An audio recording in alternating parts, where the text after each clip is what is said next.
Mga paps, huwag dedmahin kahit simpleng kalmot lang ng aso o pusa. Yan kasi ang ikinamatay ng isang batang babae sa Misamis Oriental. Para bigyan ng mukha ang balita, Mobile Journal, Yeta Pascual. Pag sinabing rabies, agad nating naiisip kinagat ng aso. Pero bukod sa aso, pwede ring salarin ng pusa. Tulad na lang ng nangyari sa isang bata sa Misamis Oriental na binawian ng buhay matapos nakalmutin ng pusa. Siya si Casey, 6 na taong gulang. Pebrero nitong taon nang makalmot siya ng isang pusang gala sa kanang bahagi ng kanyang muka.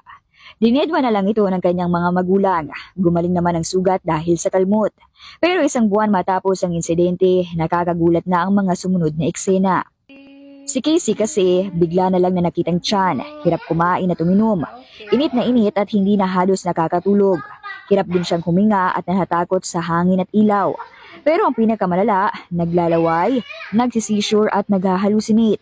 Ang mga sintomas na yan, kumpirmadong rabies. Ang masakit, 2 araw nakipaglaban si Casey bago bawian ng buhay noong March 18. Mahirap, ma'am. Masakit, ma'am, kasi bigla, ma'am eh. Hindi naman namin alam, ma'am, na gano'n ang mangyayari. Mahirap tanggapin, pero wala ka patawa eh. Paliwanag ng isang veterinaryo. Usually, ang rabies ay nakukuha sa kagat. But in cats, where they are licking or constantly licking their paws, tapos may rabies sila, maaaring magstay ito sa kanilang mga kuko for a very short period.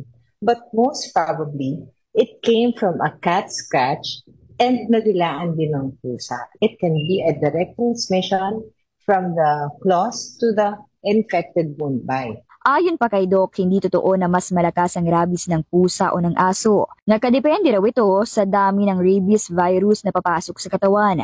Nervous system ang inaatake nito, kaya kapag malapit ang kagat sa spine, mas mabilis ang epekto.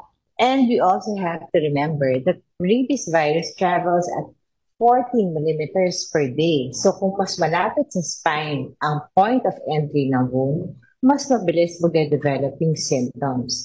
And yun nga, pag nagkaroon na ng symptoms ng rabies, hindi na siya reversible. So talagang nakakamatay ito.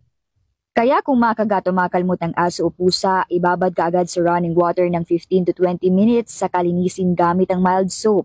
Pagkatapos, nagdumiretso ka agad sa pinakamalapit na ospital para mabakunahan ng anti-rabies. Ang kagat o kalmot ng aso o pusa ay dapat hindi ipinagsasawalang bahala dahil mga paps, kapag andyan na ang sintomas, wala nang gamot dyan. Mobile Journal, Yeta Pascual po.